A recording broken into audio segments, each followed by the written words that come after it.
ล่าสุดค่ะมีข่าวลือมาลอยสะพัดจากเขมรว่าฮุนเซนเส้นเลือดในสมองแตกแต่ว่ายังไม่รู้ว่าจริงหรือเท็จเป็นหรือตายเพราะว่าฮุนเซนนั้นได้หายตัวไปอย่างลึกลับนับเวลามาเป็นสัปดาห์กว่าๆแล้วค่ะซึ่งเป็นเรื่องแปลกมากๆนะคะเพราะว่าฮุนเซนนั้นจะไม่เคยหายตัวไปจากสื่อข่าวของกัมพูชาและยังมีรายงานต่อมาอีกว่าฮุนเซนนั้นให้เตียบันต่อสายโทรหาผู้นำกองทัพไทย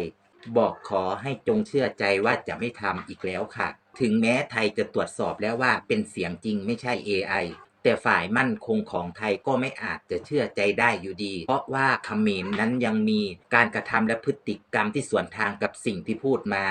ยังต้องคอยเฝ้าจับตาดูทีท่าอีกต่อไปว่าจริงเท็จแค่ไหนเรื่องฮุนเซนนั้นป่วยหนักเพราะว่าอาจจะมาจากปัญหาทุนเทาและแก๊งสแกมเมอร์เพราะว่าหลิวจงอี้บินจากจีนไปพบเจอเพื่อกดดันเรื่องสแกมเมอร์ในกัมพูชาอาจกูข่าวขึ้นมาเพื่อหนีหน้าทางการจีนก็เป็นได้เพราะก่อนหน้านี้ฮุนเซนได้หักหลังเฉินจื้อไว้จากพ่อลูกบุตรบุญธรรมที่รักใคร่ต้องมากลายเป็นศัตรูคู่อาฆาตเมื่อเฉินจื้อเห็นชาติธาตุแท้ของฮุนเซน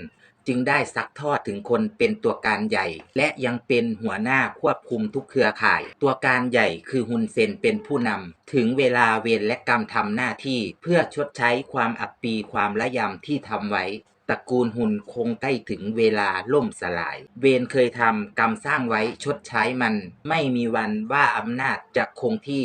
ทั้งชาตินี้และชาติหน้าหรือชาติไหนเพราะทุกอย่างแค่สมมุติขึ้นมาใช้ติดตัวไปได้แค่บุญและผลกรรมเทปไทยสาย5สถานีเว้าพื้นคุณ